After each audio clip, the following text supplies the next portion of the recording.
La discipline japonaise qui te fera dire adieu au chaos du foyer. Et je le dis sans détour, si aujourd'hui ta maison est un champ de bataille rempli de choses inutiles, de routines interminables et de tâches qui ne finissent jamais, c'est parce que tu n'as pas appliqué la discipline que les Japonais portent dans le sang. Admettons-le, ta cuisine ressemble à un musée d'assiettes mal rangées, tes placards sont des prisons de vêtements que tu n'utilises même pas, les tiroirs débordent de vieux câbles et ton salon est devenu une poubelle émotionnelle pleine de bibelots qui ne signifient rien. Et je sais que tu le ressens, je sais que ça te fait mal, parce qu'à chaque fois que tu regardes ta maison tu sens ce mélange de frustration, d'épuisement et même de honte. Tu te fatigues en nettoyant et le lendemain tout redevient pareil. Tu passes des heures à ramasser jouets, ustensiles et vêtements, mais rien ne change.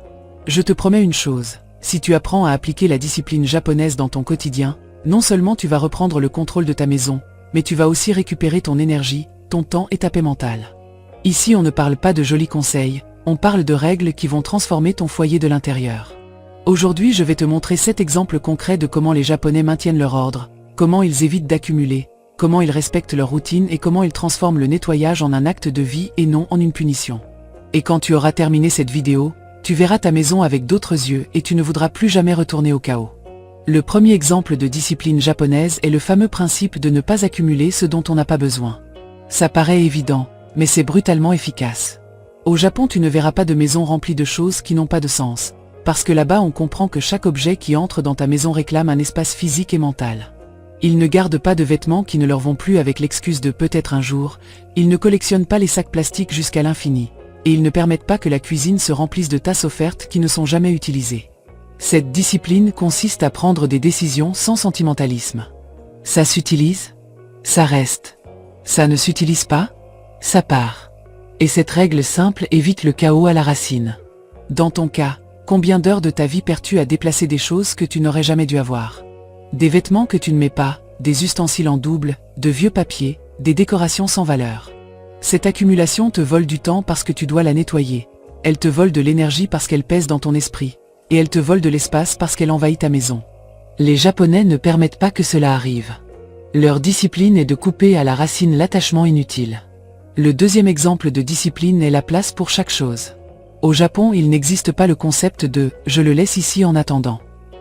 Chaque objet a une place définie et retourne toujours là. Si un parapluie entre dans la maison, il y a un espace prévu pour les parapluies. Si tu as une paire de chaussures, elles ont leur place dans l'armoire.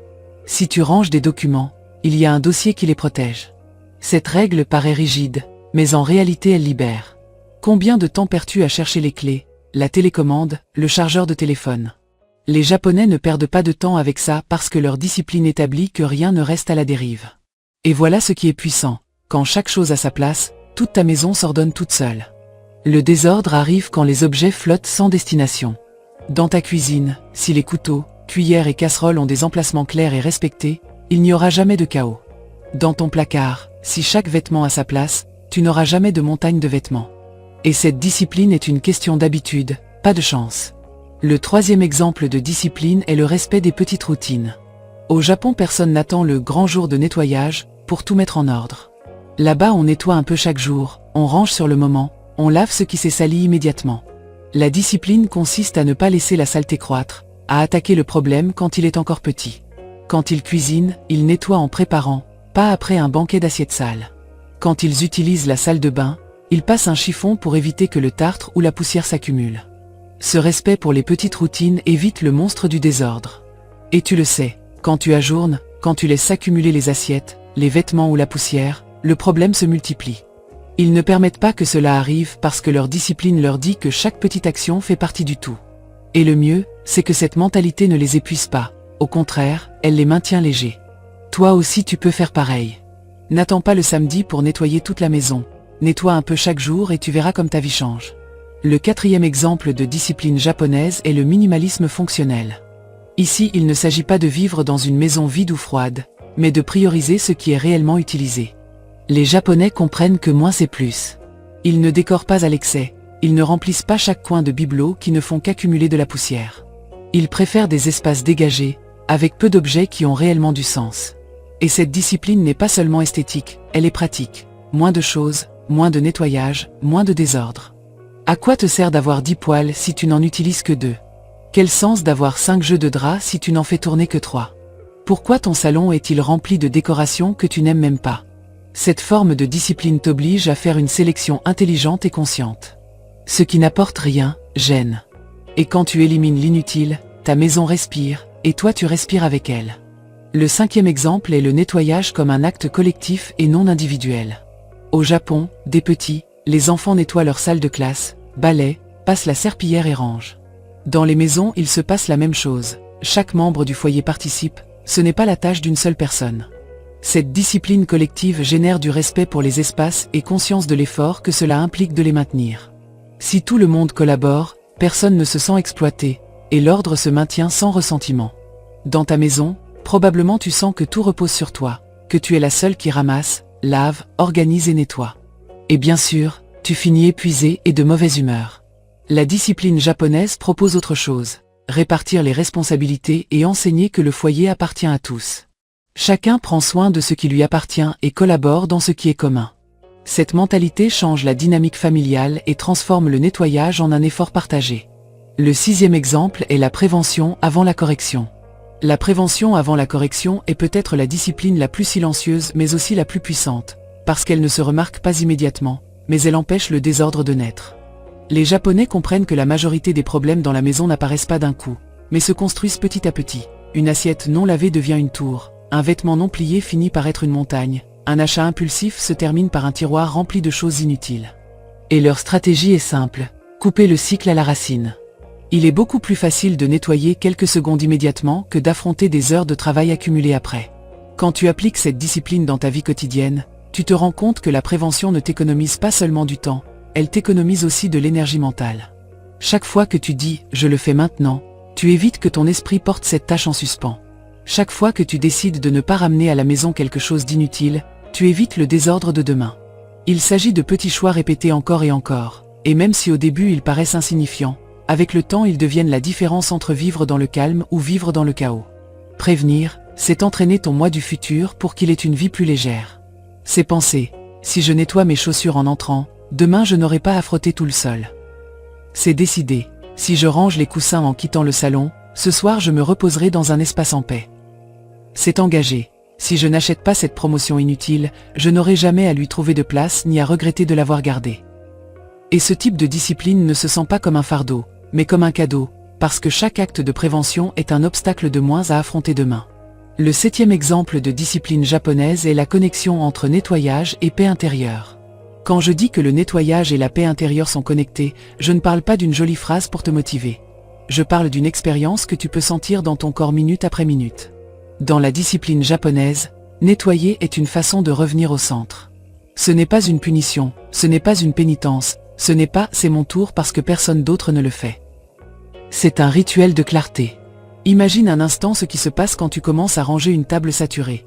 Ta respiration devient plus lente, tes épaules s'abaissent, ton esprit cesse de sauter entre mille choses en attente et se concentre sur un geste simple. Enlever, décider, remettre. Chaque objet qui retourne à sa place éteint un petit bruit mental. Ce clic intérieur est réel. Et c'est pourquoi, au Japon, on protège le nettoyage comme on protège une pratique spirituelle. Ce n'est pas une tâche, c'est une discipline qui te ramène à toi-même. La clé est de transformer chaque geste en un micro-rituel. Tu n'as pas besoin d'encens ni de silence absolu, tu as besoin d'intention. Avant de commencer, fais une pause de 10 secondes. Oui, 10. Pose les plantes des pieds, relâche les épaules, et prends une respiration lente en pensant « Je vais alléger ma maison et alléger mon esprit ». Cette phrase n'est pas mièvre, c'est un contrat avec toi-même. Ensuite, allume la lumière que tu vas utiliser, attache ton tablier ou attache tes cheveux comme si tu mettais un uniforme. Au Japon, le simple acte de passer de l'état d'être à celui de nettoyer est important. Il marque le début du rituel. Et quand il y a un début, il y aura aussi une fin. Cette structure, début et fin, est ce dont ton esprit a besoin pour comprendre que tu n'entres pas dans une guerre interminable, mais dans une pratique avec un commencement et une fin. Pendant que tu nettoies, pratique la présence. Cela signifie une chose, une action à la fois. Celui qui essaie de tout faire un peu, finit épuisé et sans sentir de progrès. La discipline japonaise sépare par geste et par plan. D'abord nous retirons ce qui n'appartient pas, ensuite nous nettoyons de haut en bas, de l'intérieur vers l'extérieur, du sec à l'humide. Cet ordre n'est pas un caprice, il évite de répéter l'effort et il te donne un chemin clair, comme si tu avais des rails. Si tu te surprends à penser à tout ce qui reste, reviens au geste que tu as dans la main. Maintenant je passe juste le chiffon de l'étagère. Rien de plus. Se concentrer est un repos pour le cerveau. Et quand tu te concentres, le temps se dilate. 10 minutes bien concentrées valent plus qu'1 heure arrachée. Prends soin des ancrages sensoriels. Au Japon, on valorise le silence, l'odeur de propre, la lumière naturelle. Tu n'as pas besoin d'une maison parfaite pour créer des ancrages. Ouvre une fenêtre au début, laisse entrer un peu d'air. Utilise de l'eau tiède pour sentir le soulagement dans tes mains. Choisis un parfum doux pour la fin, pas pour masquer les odeurs, mais pour indiquer à ton esprit que le rituel est terminé. Ton cerveau se souvient des environnements par sensation. Si tu termines toujours le nettoyage de la cuisine avec 2 pulvérisations de ton parfum préféré et une tasse d'eau ou de thé, la prochaine fois ton corps recherchera cet état sans que tu aies à lutter avec toi-même. La discipline japonaise exploite cette intelligence du corps, répéter des gestes simples jusqu'à ce qu'ils deviennent un chemin. Intègre gratitude et respect. Il ne s'agit pas de romantiser le balai, il s'agit de reconnaître le lien avec l'endroit qui te soutient. Pendant que tu passes le chiffon sur la table, dis à voix basse « Merci d'avoir accompagné nos repas ». Quand tu secoues les coussins du canapé, merci de soutenir nos repos. Cette gratitude n'est pas mystique, elle te sort du mode plainte et te met en mode soin. Au Japon, il y a un mot qui illustre cela, motene, qui exprime la douleur du gaspillage. Quand tu remercies, naturellement tu deviens plus soigneuse.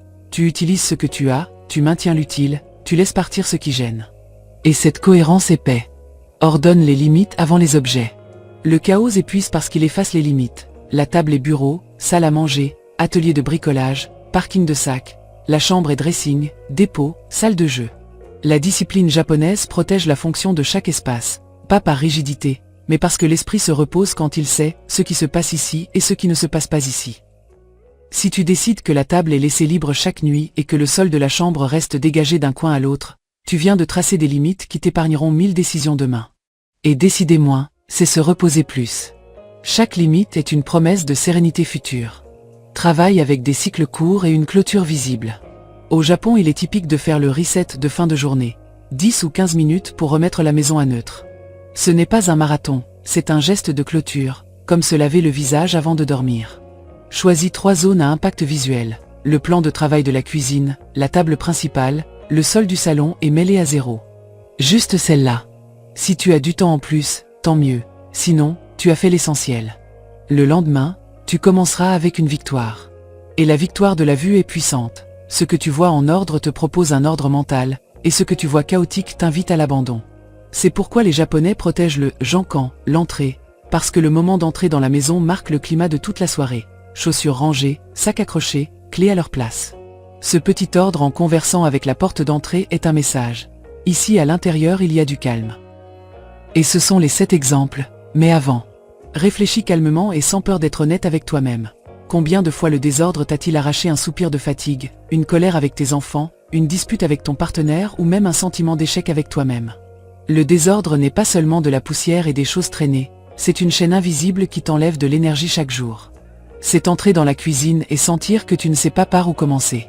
C'est regarder le placard et te frustrer parce qu'il semble impossible de trouver ce dont tu as besoin. C'est ramasser encore et encore les mêmes objets, comme si tu étais l'esclave de ta propre maison. Cette usure n'est pas petite, elle est cumulative, et peu à peu elle te vole la joie d'être dans ton propre foyer. La réalité est dure. Quand la maison est en désordre, toi aussi tu te sens en désordre. Ton esprit ne se repose pas, ton corps ne s'arrête pas et ta patience s'épuise. Et le pire c'est que ça semble un cycle sans fin. Tu nettoies, tu ramasses, tu organises, et après quelques heures tout est de nouveau pareil. C'est la douleur silencieuse du chaos, et c'est probablement la raison qui t'a amené jusqu'ici, en cherchant des réponses. Mais je veux que tu entendes ceci, ce n'est pas ta faute. Ce qui manque, ce n'est pas plus d'efforts, ni plus d'heures de travail, ni plus de colère contre toi-même. Ce qui manque c'est de la discipline, un guide clair qui transforme ta relation avec l'ordre. Et c'est là que la discipline japonaise brille, parce qu'il ne s'agit pas d'acheter des boîtes d'organisation, d'utiliser le dernier produit de nettoyage que tu as vu dans une publicité, ni d'apprendre à plier les vêtements comme un expert. Tout ça aide, mais ça ne résout pas le problème à la racine. La racine est dans ta façon de comprendre l'ordre, dans la façon de l'appliquer tous les jours, sans excuses, sans drame. Les Japonais font simple, ne pas accumuler ce qui ne sert pas, donner une place à chaque chose, respecter les petites routines, vivre avec ce qui est juste et fonctionnel, faire du nettoyage un acte partagé, prévenir avant de corriger, et surtout, comprendre que nettoyer c'est prendre soin de ta paix intérieure. Pense à quel point ce serait puissant de te lever le matin et de ne trébucher sur rien au sol, d'ouvrir le placard et de trouver seulement des vêtements que tu utilises et que tu aimes, d'entrer dans la cuisine et de voir le plan de travail dégagé prêt à préparer ce que tu veux sans stress. Imagine rentrer à la maison après une journée épuisante et sentir que ton espace-temps lasse au lieu de te vider. Ce changement est réel et il est à ta portée, mais il demande que tu décides d'appliquer de la discipline, pas seulement de l'enthousiasme momentané.